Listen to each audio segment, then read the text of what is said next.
Good morning and good evening to everyone. Hunash Kotan Ayutik es el título de nuestra presentación. This is the title of our presentation. We will be speaking about what we learned with the indigenous communities of Chiapas. We want to thank the invitation of Professor Lau Qinqing from Hong Kong. We are very happy to have the opportunity to participate in the South-South Forum to share the learnings that we received from the indigenous peoples of Chiapas. Our contribution is as a testimony mainly, and has the essence of the vision, the meaning, and the values that are still the foundational values of the life of Chiapas communities. We participate in this dialogue because we want to contribute to seek vital paradigms of sustainable ecosystemic cities and communities. Our participation is articulated in a unity of different shades, approaches, etc. And we have seen some contributions from Luis Lopez-Llera through Claudia. We know that Luis is very much linked with the Chiapas experience, as well as Juan OJEDA, who is a renowned agent of this communities and someone who organized the Indigenous Congress of 1974.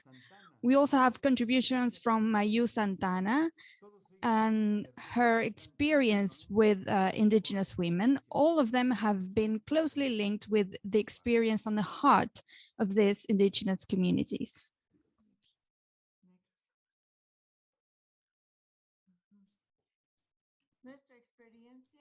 Our experience was born in 1961.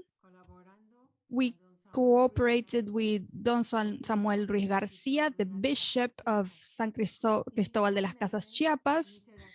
Initially, we interacted with Tzotzils, Tzetzales, Tojolabales, and Choles communities, and then later on we worked with Tzetzales, especially with the inhabitants of the Lacandona jungle. We lived some very exciting events as living with communities to have people inhabit the jungle, as well as the Indigenous Congress in 1974. And we are very happy to say that we had the opportunity to talk with the Tzetzal community, which was a privilege, because we were able to understand their thinking, their feelings from their own language and their own condition of life. This allowed us to know that we were speaking from our hearts and they were speaking from their own hearts to us. We will speak of the reality that we found when we arrived at Chiapas. We saw indigenous peoples that were landless.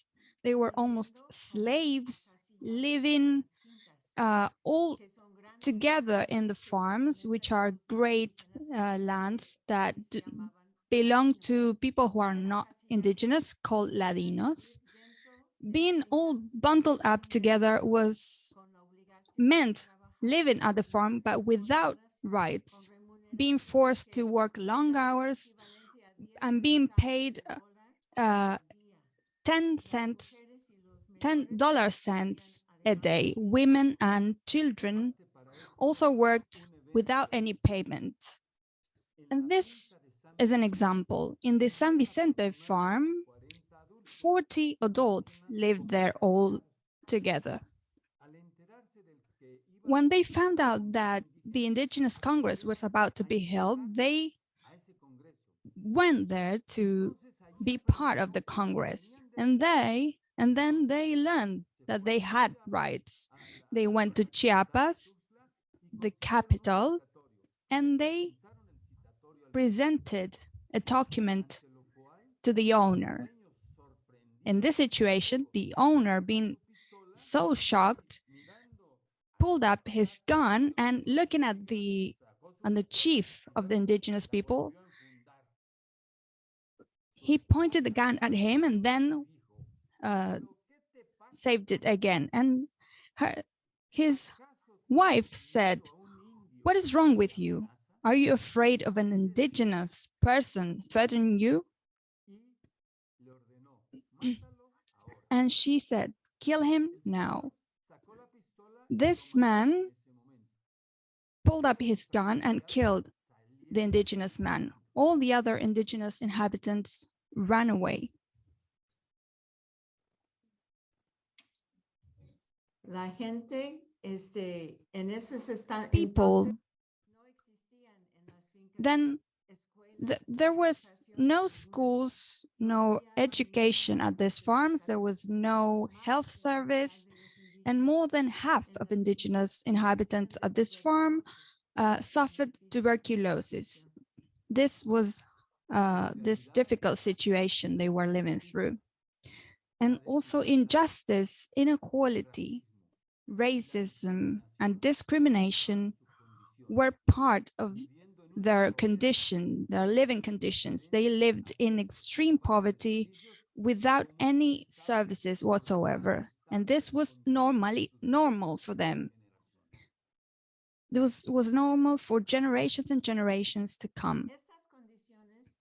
These living conditions then, which were very precarious, fostered many indigenous groups at these farms to migrate, to live in the 50s, the 60s, and the 70s, to get out of that situation and seek land and seek freedom. And they started inhabiting this Lacandona jungle. This movement towards the jungle was at the same time as a presidential decree that gave national public-owned land to ejidos. Ejidos are a collective form of receiving land as a result of the Mexican Revolution that was from 1910 to 1921. Despite this oppression and exclusion that these people were living through, we found that at these communities, there was an enormous cultural, spiritual, and organization and richness that supported their lives and that gave them a capacity to resist, an incredible resilience. And that was the source of hope for us. That is why we want to show you a community from the Lacandona jungle that went there to conquer land at the San Quintin Cañada, very deep in the jungle. This is what they wrote as they were conquering this land.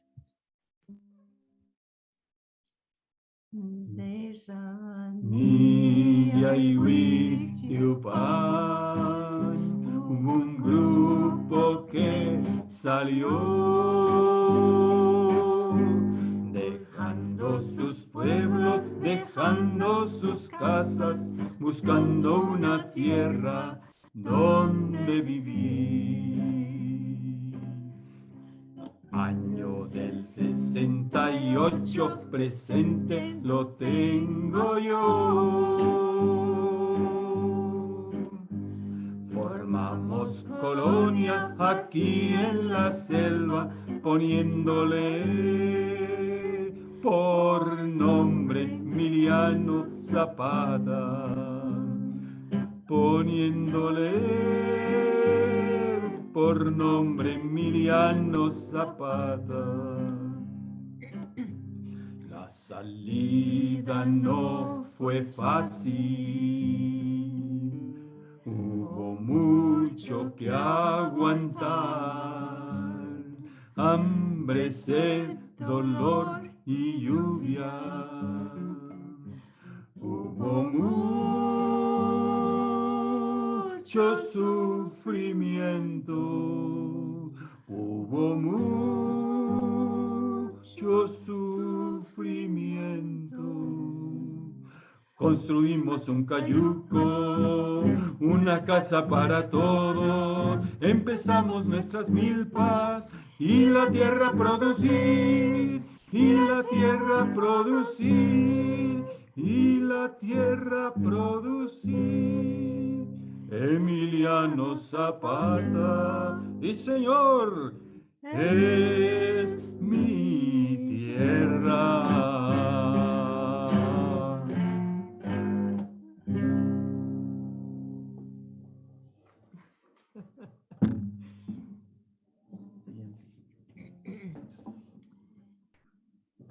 Bueno, en 1900. Okay, in 1963, then, Don Samuel, the Bishop of San Cristobal, promoted at his diocese the foundation of catechism schools for men and also for women, for indigenous men and women.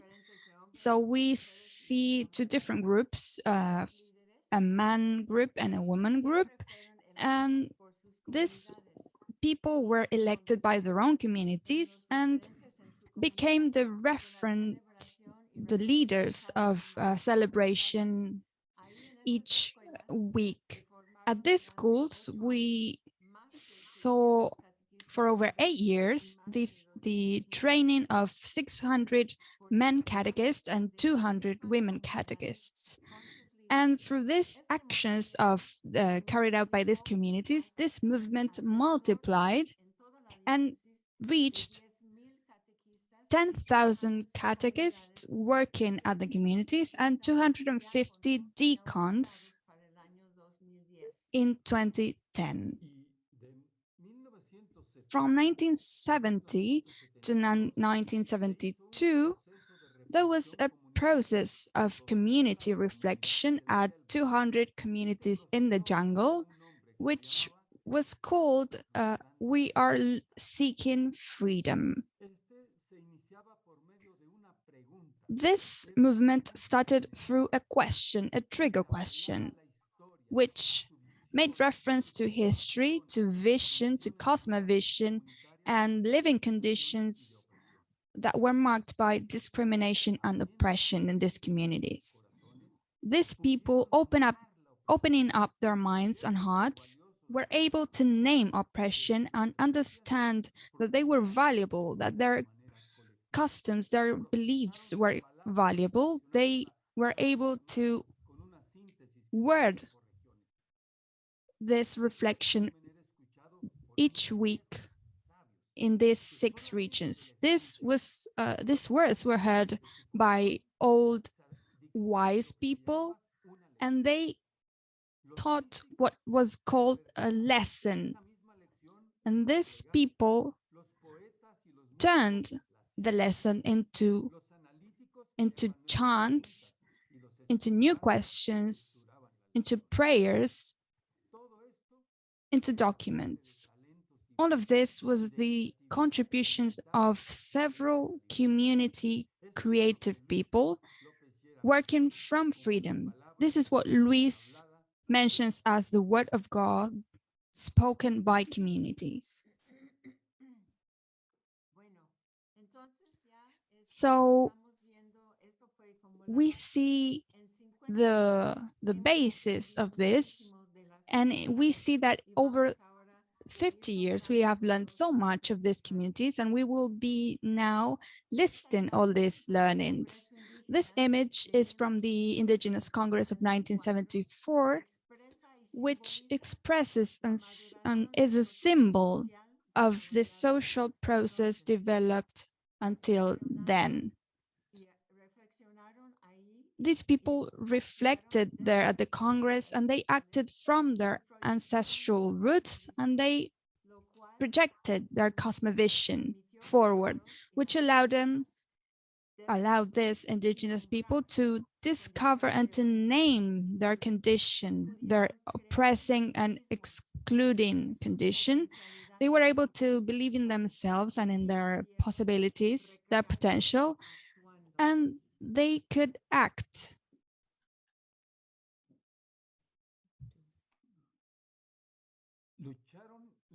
They fought tirelessly to get their land. By doing this, they strengthened their community essence through work and through agreements. They reinvented themselves with new life conditions, always keeping their unity.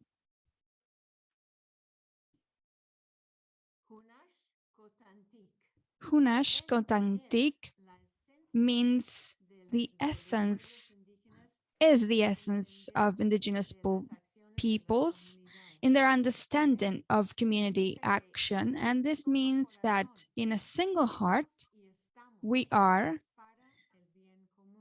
for the common good. This is the source of inspiration, the basis of all of what was to come. And this is the essential part of what we learned. And we will now begin to explain this in further detail. We learned that living the whole community is the basis of sustainability and is the sine qua non to achieve the non-extinction of the human species. Living this community in its wholeness means to be in harmony with nature, and we cannot be in good terms with nature if we're not in harmony with ourselves and with everyone else. So, in a sense of respect and love to existence itself, when they go sowing, as you see on this image on the left, they ask for permission from the motherland, and then they celebrate the harvest by chanting something like this.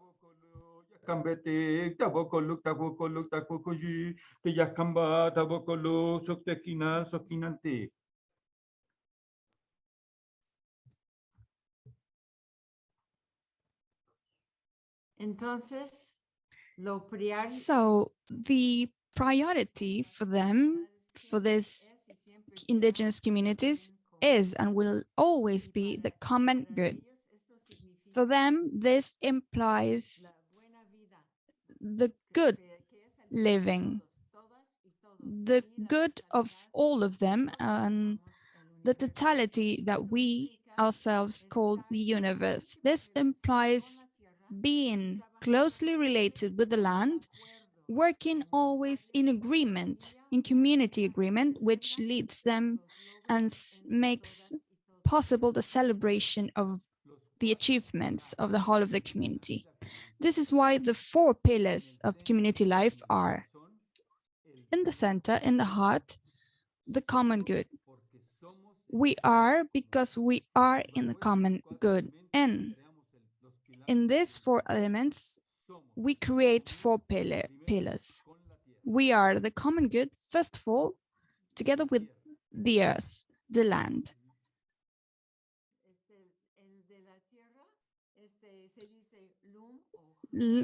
Land is pronounced lum hlumaltik because these people believe they are the land. They are united to the land. So they do not work the land, they are the land. The second pillar is work. The land requires taking care of her. We have to be with her, we have to work with her, and land becomes fertile through work. And what gives meaning to work is working together with the land. Work is pronounced atel. Atel means work, and ateletic are those who serve the community. Thus, the authorities are not there to give orders, but to serve the community, being athletics of community and communities being athletic of the land. So they give a sense of unity to their work. The third pillar is agreement. The agreement is the basis of work and is what is discussed among everyone, and they decide what they will do and they meet this agreement. There's a cohesion that makes intention and action come together. There's an agreement between what is said and what is done, and this is a constant for them. The agreement at its core has daily life, life with the earth, life with communities. They come to agreements on this basis. They have lived with the land through the agreement, and they have lived the agreement in relation to the land and to themselves. And this is why the fourth element is called this party. Party is pronounced kin. Kin means fiesta, party, and at the same time it means music. Kinal means the universe.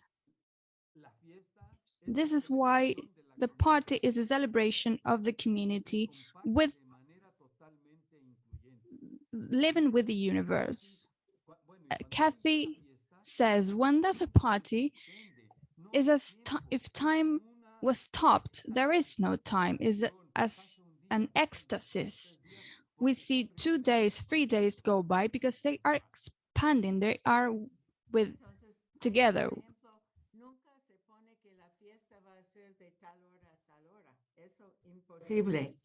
So they never say whether the party will start at a certain time and finish at a certain time. And they cannot think of a party that includes one and excludes another person. It's the whole of the community. It's impossible to say it's only for adults, not for children.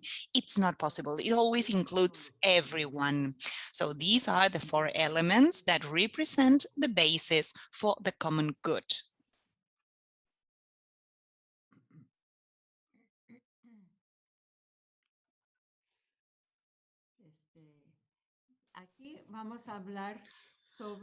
So now we would like to talk about language. Language is the expression of themselves. So they talk about the true word. The language in itself is the expression, is what we all use in order to talk about what's inside of us, what we think, what we believe in, and how we interpret the world around us.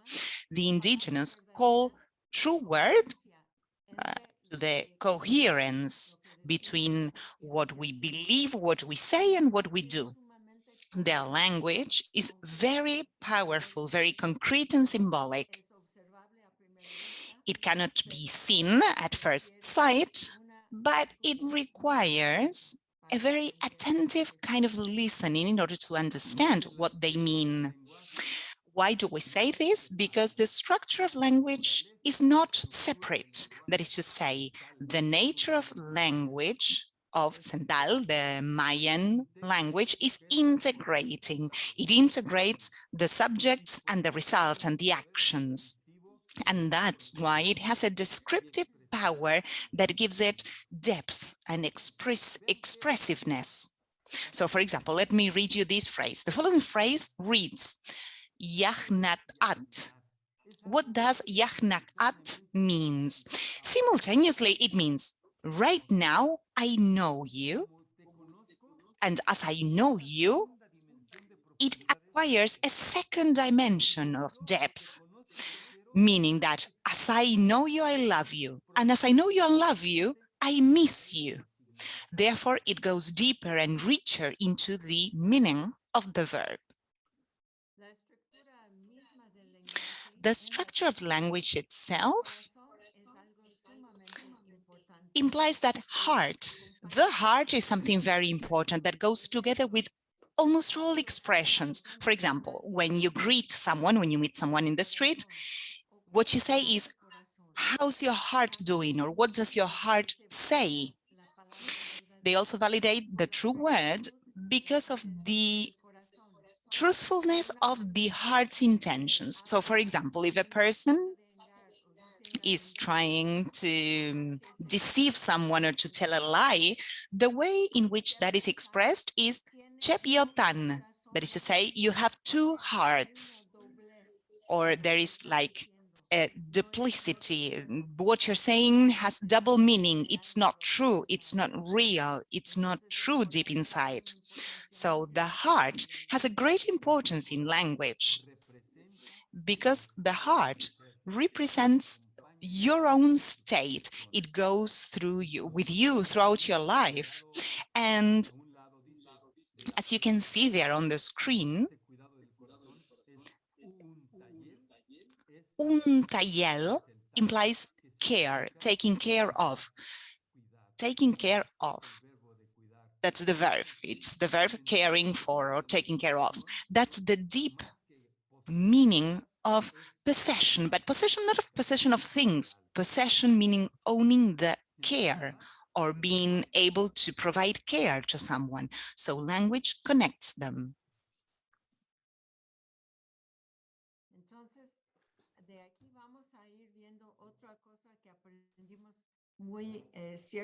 Another thing that we also learned from these communities is the awareness of unity with holiness.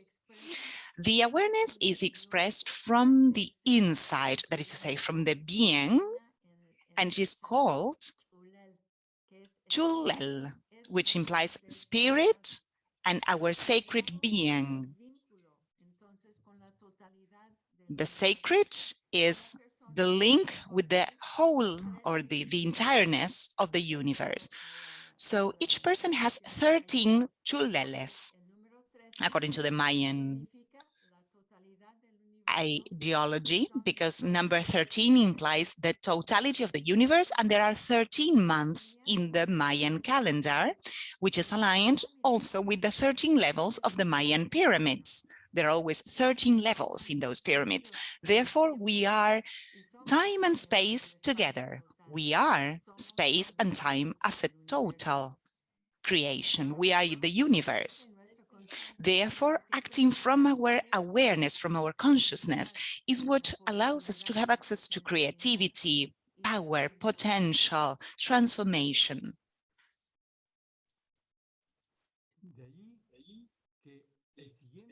That's why the next point that we can see here is that our awareness or consciousness is part of the unity. In the history of these communities, there have been new proposals, whether internal or external, and the communities have this spirit of being open to these proposals. Of course, when the proposal is approved by the community, generally the new proposals go through a period of crisis and adaptation or adjustment. The indigenous wisdom purifies them, tests them according to their experience, according to reflection times, and they abandon what is not useful and they embrace what is essential of them. The essential is always part of the whole, and it creates a re-engineering of ideas, actions, relations that go from the most complex to the daily integration of the concept of unity in your current actions. So Zapatism is an example because it became part of a new consciousness that started in the 80s. When, for example, in the 1983, it started little by little, undergoing a process until actually reaching its location in the community system. And now it has galactic vision. Likewise, we can talk about women cooperatives practicing and creating a new paradigm that will be explained further on by our colleague Mayu in a few minutes.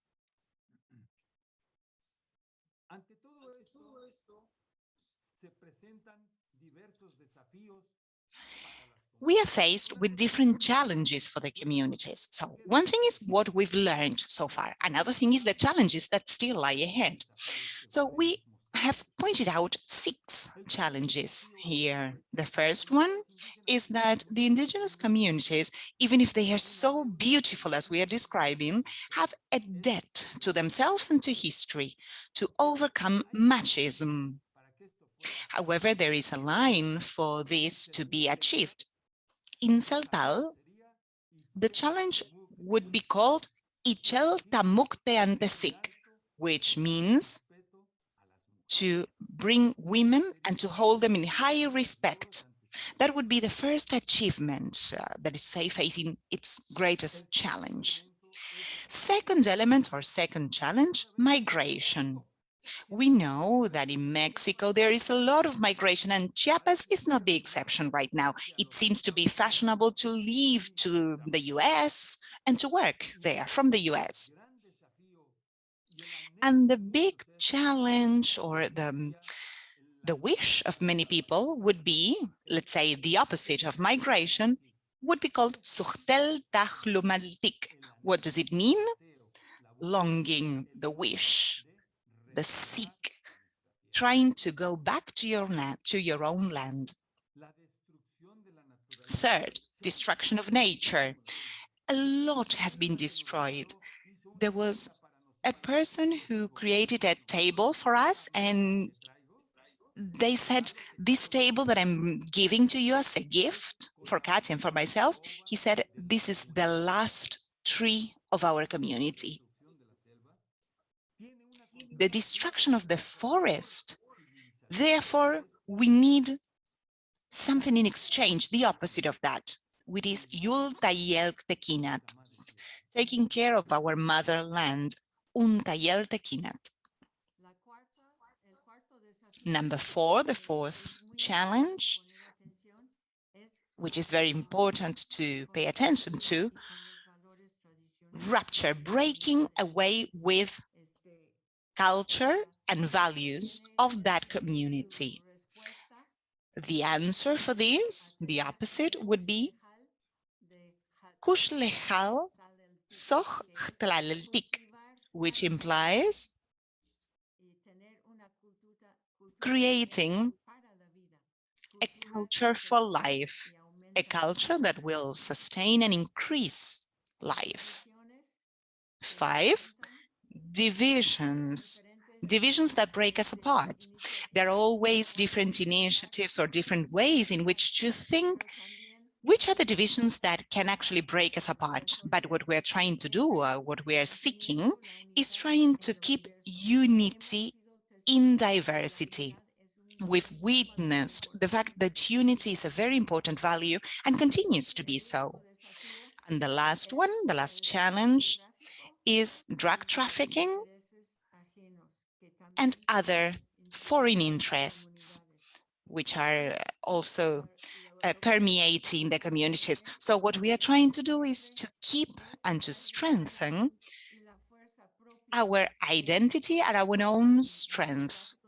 As a matter of fact, when they talk about drug trafficking or drug addiction, they talk about people getting mad, going crazy. Therefore, kiptik tajunak kotantik implies identity, staying in your own heart, your own strength. Therefore, which is the road ahead? Which is the path ahead? From now on, what can we do? Of course, from the perspective of our experience, it's not that this is just a rule of what should be done. This is just the reflections of what we do about what we've learned so far. The first element is that what changes the world, what changes the reality, what changes everything is your consciousness, your awareness. You need to be awake. Awoken awareness is the one that recreates meanings, the one that is based on the beliefs on the highest levels and eradicates toxic beliefs, exchanging them for vital beliefs. that empower people. We need to understand that today there is no further option. We're not talking about indigenous peoples, but for the whole of mankind. Either we follow the path of care or we go into the path of destruction. The paradigm of care is an imperative call for collective consciousness, for ecosystems consciousness. We would like to share with you now, from a different perspective, the song that was conducted in the Indigenous Congress in 1974, and that shows back then what we are saying now, and which can be renewed. You can see here on the screen, that's the translation of what we're going to sing in Tzotzil. It's translated into Spanish. Celtal, tzotzil, tohola, valchol, unashkotan, yashbenoti, sunashkotan, yashkoloti, soktaspi, silgermanota, soktaspi, silvalumilal. Celtal, tzotzil, tohola, valchol, celtal, tzotzil, tohola, valchol, unashkotan, yashbenoti, Hunashkotan yashkoloti, soktaspi silgermanotak, soktaspi silbaglumilal.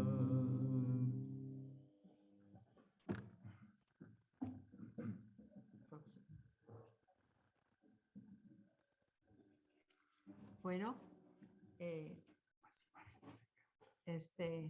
Okay. In addition to this, in addition to have this woken awareness, we need to take into account new behaviors. This is what comes out of this vision. This is the paradigm of care, which is the key indicator for the behaviors that humanity needs, that indigenous peoples and the whole of the humanity needs. These challenges face a new style of our behaviors, taking care of women, of land, of nature, of culture, of values, of the union with the community, thus avoiding the craziness brought about by destruction, death, selfishness, and it creates new sanity, new health, and new coherence in our actions.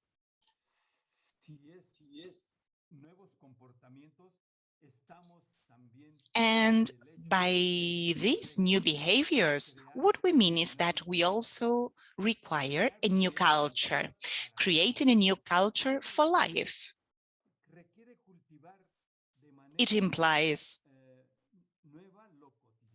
nurturing our daily lives, and the daily lives imply the adequate understanding or interpretation of what we do. How do we interpret ourselves, what we do and what we say? How do we interpret others, the power, the world, the time, what makes it possible to live or to have meaningful lives?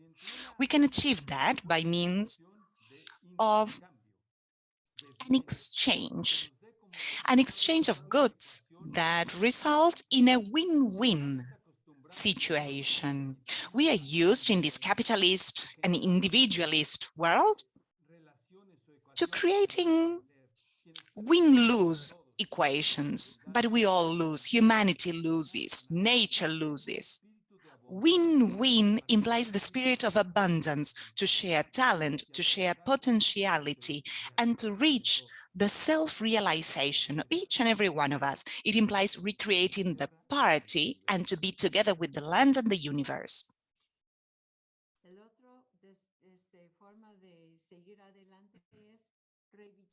Another way to move forwards implies revitalizing the word, the true word. You can see here on the screen 2 hands shaking. I mean, a handshake, implying that you need to strengthen the agreements, mainly the community agreement and the coherence, the consistency between what you think, what you say, and what you do.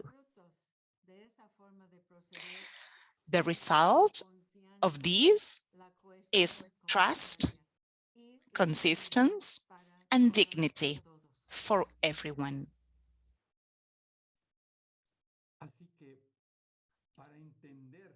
Therefore, in order to try to understand from a different vision, that is to say, from the vision that goes beyond, we resort to this cosmovision of the wisdom of indigenous women, women who gathered in Oaxaca, in the archaeological area of Oaxaca, and whose words guide us all as a substantial contribution towards an ecosystemic and sustainable society. So this is what they say. This is what these women, indigenous women, said. Heart of heaven, heart of the land, reveal to us the code of knowledge, woven of patience and pearls of resistance, that may summon the snail within us with our art and our spirit, creating freedom from our hearts. Lead us to the new time of the old calendar of the community walkers. Reveal the meaning of our ancestors, our mothers and fathers, that transcend borders, limitations, times, and genres in order to become the universe. The voices were heard and they were answered. We give you the word, so make dignity yours, create agreements from the heart. We give you the land, so that you can produce abundance of life for everyone. We give you the power, so that you can grow fruits of peace and equity. We give you the cosmos, so that you can embrace the stars, friendship, and the land. We give you everything. Heart of heaven, heart of the land.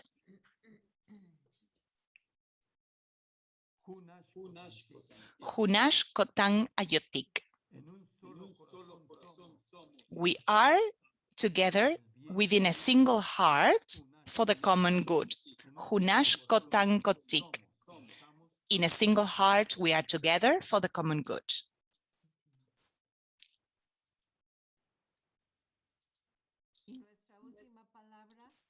And our last comment, our last word is Jocolawal, which means thank you in Spanish.